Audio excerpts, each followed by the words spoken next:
कभी तुम्हारा मौका लगे एक बेलपत्री को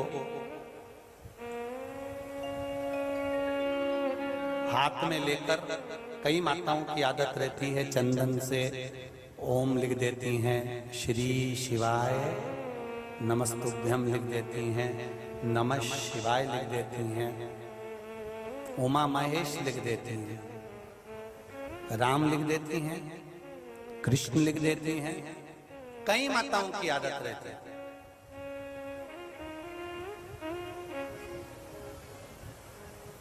जब कुछ लिख भी ना पाओ तब केवल साधारण सी बेलपत्र पर, एक बेलपत्र पर मात्र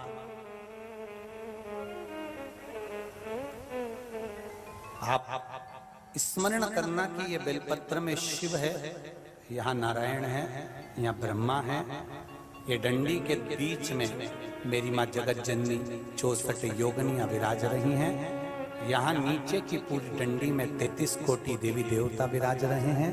ये स्मरण कर कर हृदय से भगवान को अपने हृदय की बात कहकर केवल जलाधारी का स्मरण कर कर देख कर शिव जी पर भी अगर बेलपत्र समर्पित कर रहे हो तो ये निश्चित है वो आपके मन की बात को पढ़ लेगा और सुन, ये निश्चित है, पता ही नहीं पड़ता। चित्ररथ के सारे सैनिक हार गए, रात भर चौकीदार हार गए, पर मालूम नहीं पड़ा कि फूल पत्ती कौन तोड़ के ले जाता है। आखिरी में चित्ररथ ने कहा यदि समझ में नहीं आता तो एक काम करो, शंकर भगवान पर चढ़ा हुआ फूल पत्ती उठाओ और बगीचे के दरवाजे के चारों तरफ ले जाके डाल दो। उससे क्या होगा?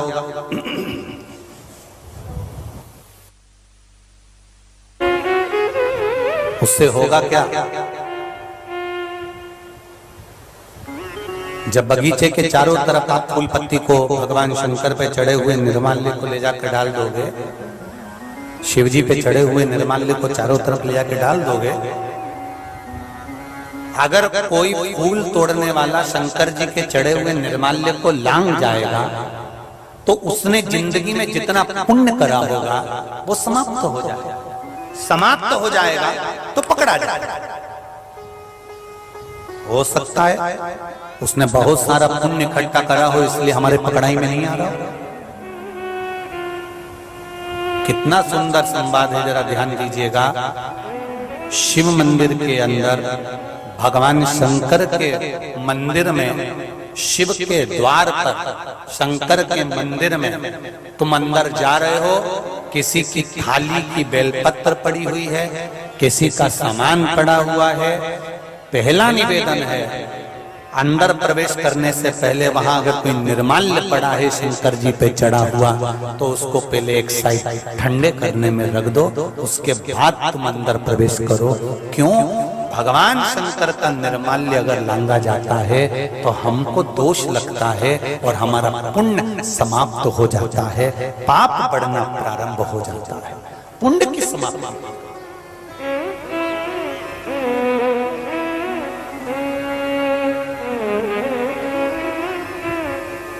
जाओ शिव जी के मंदिर, मना नहीं है। भगवान शंकर की आराधना करो, मना नहीं है, पर निर्माल्य हमारे पांव में ना आए उसका स्मरण।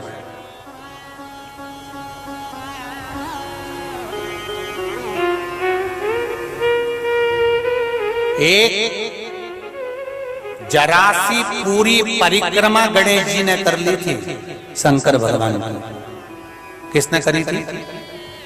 गणेश जी ने। और पार्वती जी को क्रोध आ गया था। केवल एक पूरी परिक्रमा गणेश जी महाराज ने 1, 2, 3 जो भी परिक्रमा करी, गणेश जी ने केवल शंकर भगवान की पूर्ण परिक्रमा कर ली थी तो पार्वती जी को क्रोध आ गया था। केवल जरा सा परिक्रमा करने पर पार्वती को क्रोध क्यों आया था? क्योंकि शंकर भगवान ने कह दिया था गणेश तूने मेरी परिक्रमा करी है, प्रथम गिनती में तू गिना जाएगा, सबसे पहले तेरी पूजन होगी। तो पार्वती को क्रोध आ गया कि तुमने कैसा निर्णय दे दिया, ये तुम्हारा निर्णय है? ये निर्णय कितना विचित्र है कि गणेश जी ने परिक्रमा करी और तुमने आशीर्वाद दे दिया कि प्रथम गिनती में तू गिना जाएगा। ये कैसा वचन आपने दे दिया भोलेनाथ? शंकर भगवान ने पूछा हुआ क्या?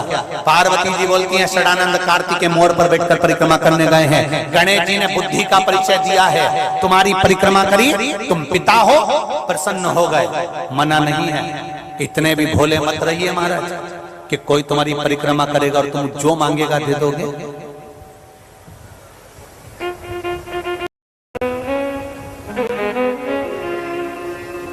प्रथम गिनती में गणेश पूजा जाएगा, ठीक है।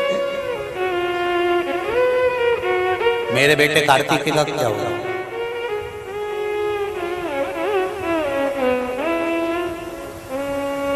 इसको भी तो वर दीजिए। शिव जी ने पूछा तुम बताओ कि इसको क्या वर दिया जाए? जहां गणेश जी वहां कार्तिक। अगर प्रथम गिनती में गणेश गिना जाएंगे, प्रथम गिनती में गणेश की पूजन होगी तो कार्तिकेय की भी होना चाहिए। ये पार्वती का एक दृढ़ संकल्प था। माता पार्वती जी कह रही हैं कि यहाँ कार्तिकेय की पूजन होना चाहिए। शिव जी ने कहा तथास्तु। कलश के रूप में अगर गणेश जी विराजमान है तो श्रीफल के रूप में और आम के पत्ते, केल के पत्ते और अन्य पत्तों के रूप में कार्तिकेय उस गणेश के साथ सदा विराजमान रहेंगे, सदा विराजमान। वर दीजिए मुझको भोलेनाथ जी। क्या वर? आज के बाद आपकी कोई परिक्रमा नहीं है।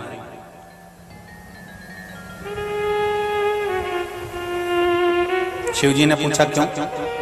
तुम्हारा क्या भरोसा? जो परिक्रमा लगाएगा उसको उठा के तुम सामान दे दोगे? मुझे वर दे दीजिए कि आपकी परिक्रमा नहीं होगी। शिव जी ने कहा मैं तुझे वर देता हूं, मेरी परिक्रमा पूर्ण नहीं होगी। पार्वती जी ने कहा आधी परिक्रमा आपकी हो सकती है पर पूर्ण परिक्रमा आपकी नहीं होगी। ये पार्वती जी को शिव जी ने वर प्रदान किया। अर्थात शिव पुराण कह रही है चित्ररथ राजा ने